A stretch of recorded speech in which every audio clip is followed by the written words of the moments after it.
So, hello, what's up mga ka-orange, mga kapongkan? This is Orange-Blooded Motomaniac. Maligayang pagbabalik sa ating channel.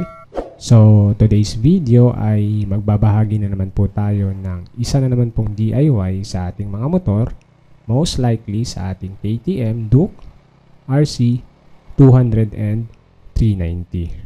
So, as you can see sa ating introduction, ang gagawin ho natin ngayon ay magpapalit po tayo ng kadena and then sprocket set ng KTM Duke 200 and KTM Duke 390. So, meron po akong ginawang tatlong video pero ang gagawin ho natin ngayon ay pag-iisahin na lamang po natin sila. And then, meron tayong isang ginawa na hindi niya sprocket from Kawasaki Rouser 200 na sprocket. Minodify natin para mag-fit sa KTM Duke 200. So, bago natin simulan yung ating video ay huwag nyo sanang kalimutan na i-like yung ating video. And then, sa mga bagong viewers natin dyan na hindi pa po nakaka-subscribe sa ating channel ay huwag nyo sanang kalimutan din na pindutin yung red subscribe button sa ilalim ng ating video. And then, kung gusto nyo ma-notify ay huwag nyo kalimutan din na pindutin yung bell icon.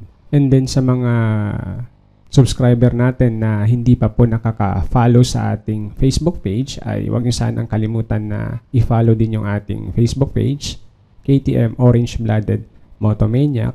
Sa mga nagko-comment dito na hindi agad-agad nare-replyan yung kanilang mga comment ay pwede kayong mag-message doon. Most of the time, doon po ako nagre-reply sa Facebook page. And then, humihingi din po ako sa inyo ng suporta para umabot ng 10,000 followers yung ating Facebook page para ma-monetize na yung mga video na nilalagay natin doon or ina-upload natin para na rin sa suporta ninyo. So, ayun na lamang po. Bali, sa video ito na gagawin natin ay ipapakita natin sa inyo yung mga diskarte kung paano magpalit ng kadena and then sprocket, ano-ano yung pinagkaiba ng KTM Duke 200 and KTM Duke 390. And then, i-discuss natin dito yung ano yung mga dahilan ng mabilis na pagkaupod, mabilis na paglaylay ng ating kadena, mga tips kung paano natin siya mapahaba yung lifespan ng ating kadena, and then yung ating sprocket. So, yun na lamang po muna mga ka-orange, mga kapongkan. Bali, sisimulan na natin yung ating gagawing DIY. And 3, 2, 1, let's go! So, unang-unang gagawin ho natin ay need natin siyang i-paddock stand yung ating motor para madali natin siyang maikot and then ma-access and then matanggal yung ating likurang gulong. So, next ay tatanggalin po natin yung front cover sprocket ng motor.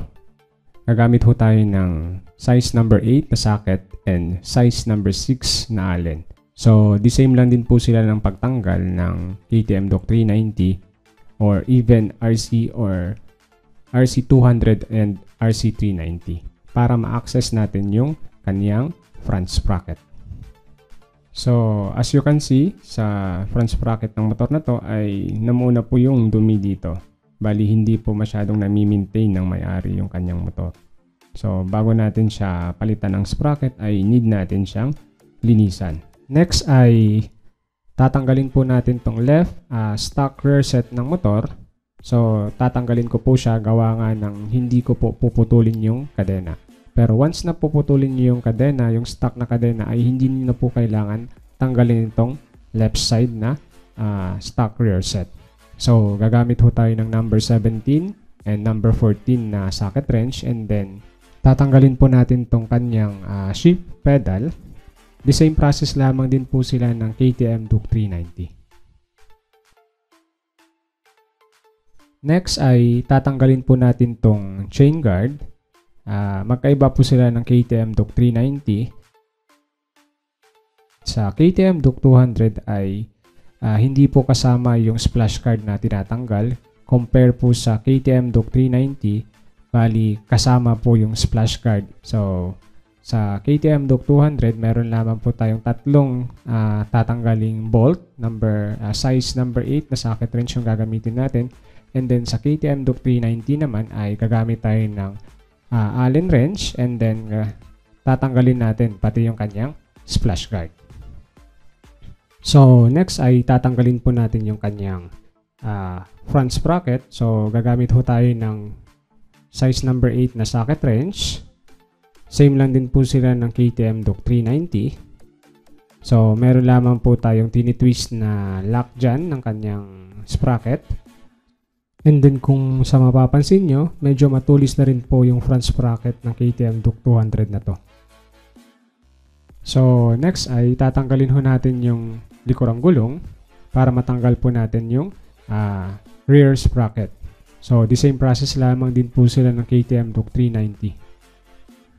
So after natin na matanggal yung front sprocket, yung kadena, pati yung likurang gulong ay ito na lang yung time na malilinisan natin yung area na to. So linisan natin, tanggalin natin yung mga namuong dumi dito sa ating chain guard, dito sa ating plates ng ating sprocket para malinis bago natin ibalik yung ating bagong sprocket and then yung ating kadena.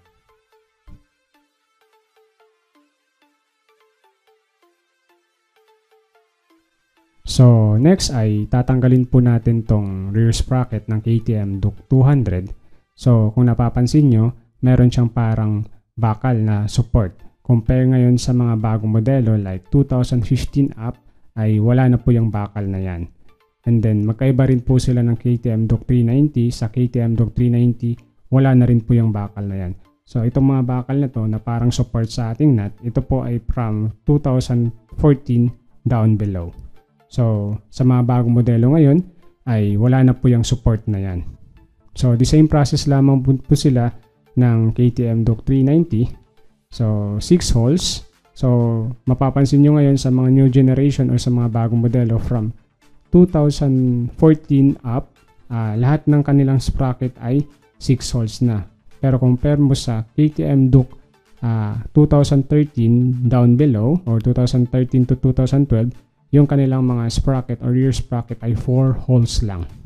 So, nagamit ho tayo ng size number 14 na socket wrench para matanggal natin yung rear sprocket.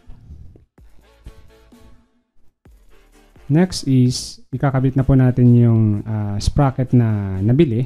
So, for KTM Duke 200, yung stock sprocket ng likuran ay 42T, and sa KTM Duke 390 naman, yung stock sprocket size is 45T. So, kung paano natin po siya tinanggal, ganun din po yung pagbalik. I-reverse na lamang po natin. So, sa mga nagtatanong kung saan po natin nabili yung sprocket set, chain set ng mga motor na ginawa natin, ay ilalagay ko na lamang po sa description yung link kung saan po natin nabili. So, after natin na makabit yung sprocket, rear sprocket, ay ibabalik na ho natin yung kanyang stock rear set left side. So, kung paano natin siya tinanggal, ganun din po yung pagbalik. Bali, i-reverse na lang po natin. So, meron dyang mahabang bolt. So, need natin yan lagyan ng grasa para maiwasan natin yung pagkalawang.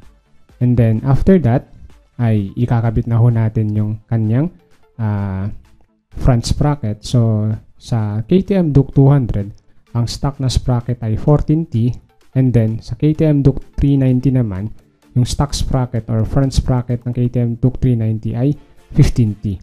So, nagtatanong kayo kung pwede bang gamitin yung KTM Duke na 390 front sprocket sa 200 and then vice versa. So, hindi po siya pwede. Gawa nga ng magkaiba po sila ng spline. So kung mapapansin nyo po, sa KTM Duke 200, medyo yung mga groove or yung spline ay kokonti lang.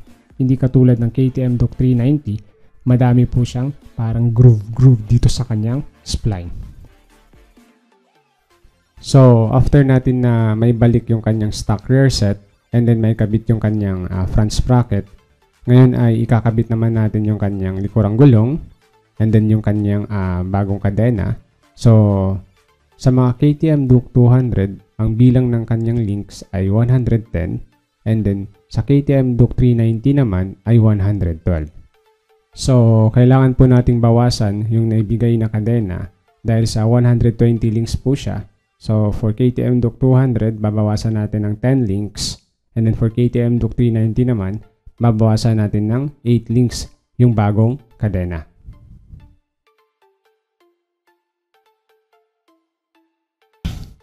So, bago natin i-adjust yung tension ng kadena, ay need natin na isagad ng adjust itong magkabilaang bolt ng adjuster ng kadena. So, and then, gumamit po tayo ng Motion Pro alignment tool. So, nabili ho natin to ng $8. So, ito po yung ginagamit ko pang-adjust ng kadena. Bali, paano ito siya gamitin ay ikakabit lamang po natin yung Motion Pro alignment tool dito sa ating rear sprocket. Iipit lang po natin. And then kung mapapansin nyo, merong bakal dyan. Yung bakal na yan ay itutuwid nyo lamang po sa kadena. Once na tumuwid na yung bakal at ang kadena, ibig sabihin, yan po ay balance na po yung inyong pag-adjust. And then for standard na tension ng ating kadena ay makikita po natin sa ating chain guard. So, standard na tension ng ating kadena for KTM Duke 200 and KTM Duke 390, even RC 200 and 390 ay 5mm to 7mm yung kanyang tension. Pero most likely, pag ako yung nag-a-adjust is nagdedepende ako sa weight ng rider.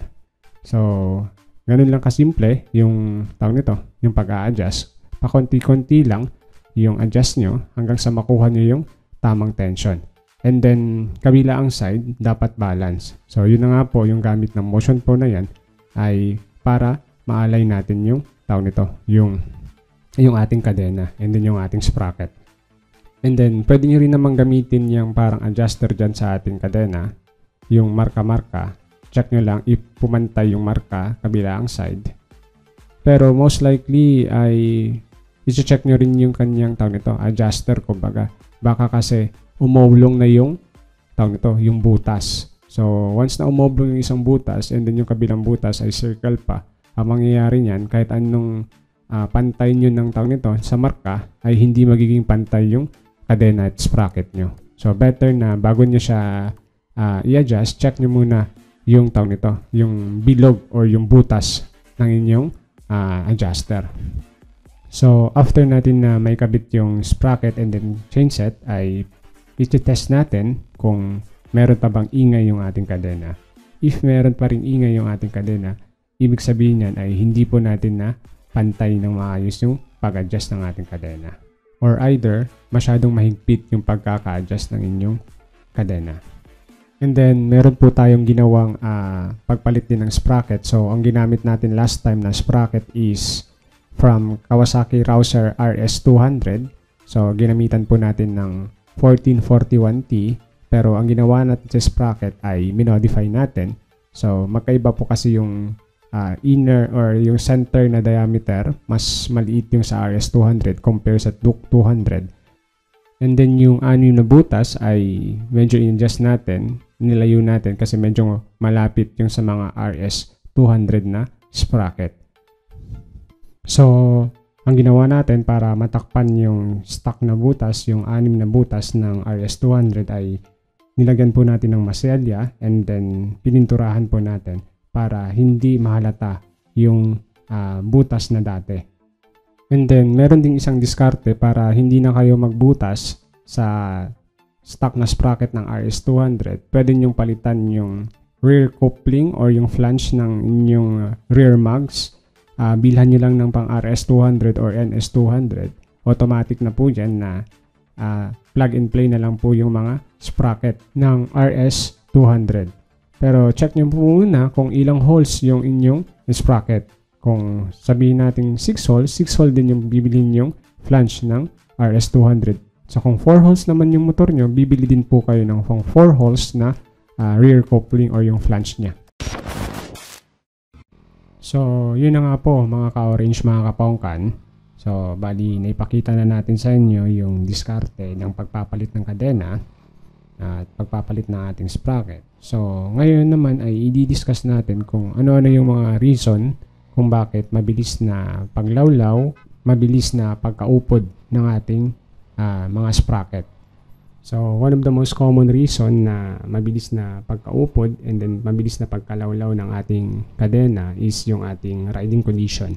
So, pag sinabi nating riding condition, tayo ay bumabiyahe sa off-road, bumabiyahe tayo sa mga putik or either sa ulan or bumabiyahe tayo sa mga river crossing.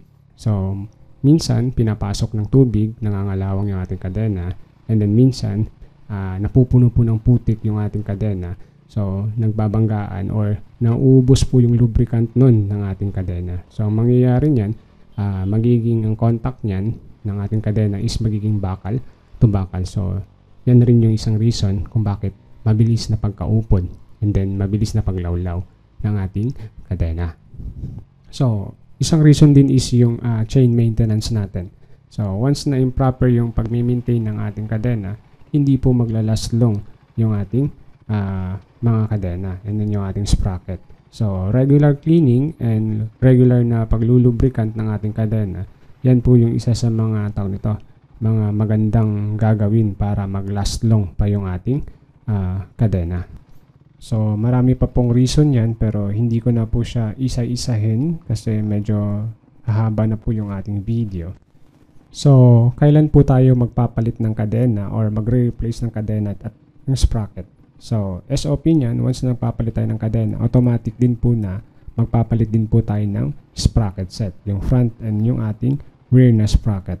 So, as you can see sa ating ginawang video, so tatlo po yung ating ginawa na pagpapalit ng sprocket. So, lahat sila ay iba-iba ng kilometrahe.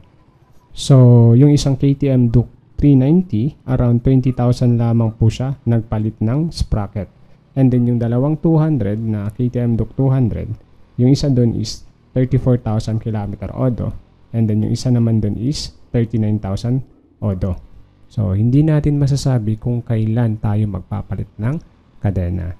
So, yun nga sabi natin, proper maintenance where maglalast long yung ating kadena and then yung ating sprocket. Wala po yan sa tawag nito sa kilometrahe, kundi sa pag-maintain ng ating kadena. Yan po talaga yung most common na ginagawa para mag-last long pa yung ating kadena and then yung ating sprocket.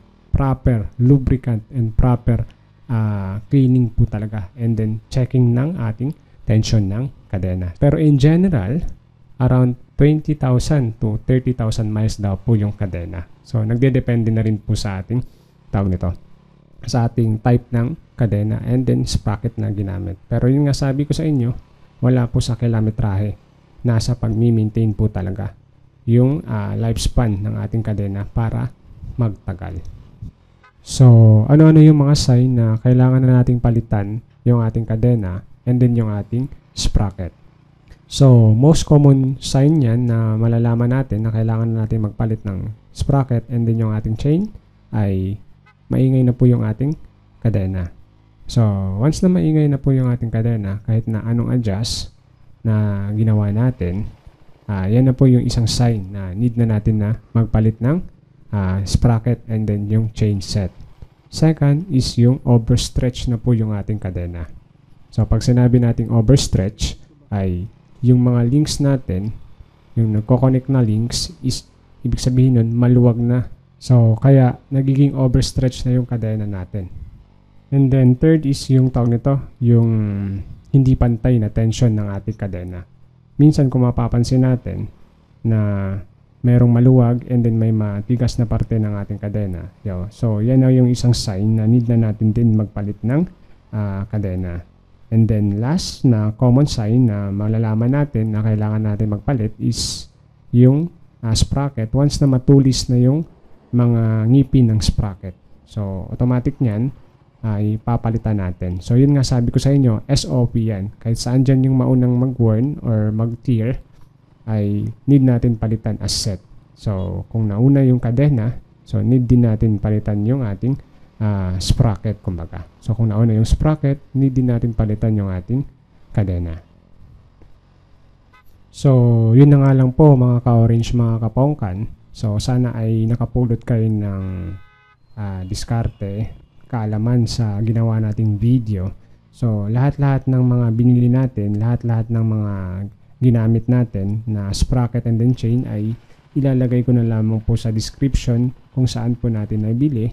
And then, bago natin tapusin yung ating video ay gusto ko lamang pong i-shoutout yung mga tropa natin na nag-comment dun sa ating last post sa ating account. So, unang-una dyan si Sir Glenn Roger, pa-shoutout po. And then kay Sir Eric Alo Gonzalez, pa-shoutout idol from Negros. And then kay Sir Smooth na Kilikili, pa-shoutout din po idol. And then kay Sir George Talusig, pa-shoutout po master. And then kay Sir John Cyril Dalisay, pa-shoutout sir from Oriental Mindoro. Soon, magkakaroon na din po ng club ang KTM users dito sa amin. Yun sir, mas maganda na mayroong club dyan sa inyo para kumbaga banding-banding. And then kay Sir June Migs, tropa natin dito sa General Santos City. And then kay Sir Shamo Maestro, pa-shoutout naman dyan, idol. So ito po yung last time na pumunta sa atin from Libak. Yung kanyang RC na nag-stock up yung fan. And then kay Sir Jason Humawid Balabag. So shoutout sa'yo, idol. And then kay Sir Jaime Maralit Jr., pa-shoutout po. And then kay Sir Warren Ruta Balyadares. And then kay Sir Gerald De Los Reyes Ornopia, pa-shoutout po sir. And then last but not the least, si Chinelas Rider. So si Chinelas Rider nga po pala ay meron din po siyang vlog about mga KTMs din, yung mga rides niya. So suportahan din po natin si Chinelas Rider. So hindi ko alam kung bakit Chinelas yung tawag sa kanya. Siguro nagche-chinelas to pag nagra-ride. So yun na nga lang po mga ka-orange, mga kapongkan. So tatapusin ko na po yung video. So maraming salamat sa panonood. So huwag niyong kalimutan na i-like yung ating video, mag-subscribe sa ating channel, and then yun nga po sabi ko sa inyo ay meron din po tayong Facebook page. Huwag niyo po sanang kalimutan na i-follow din yung ating Facebook page. So maraming salamat sa panonood. Ride safe po sa lahat. Peace.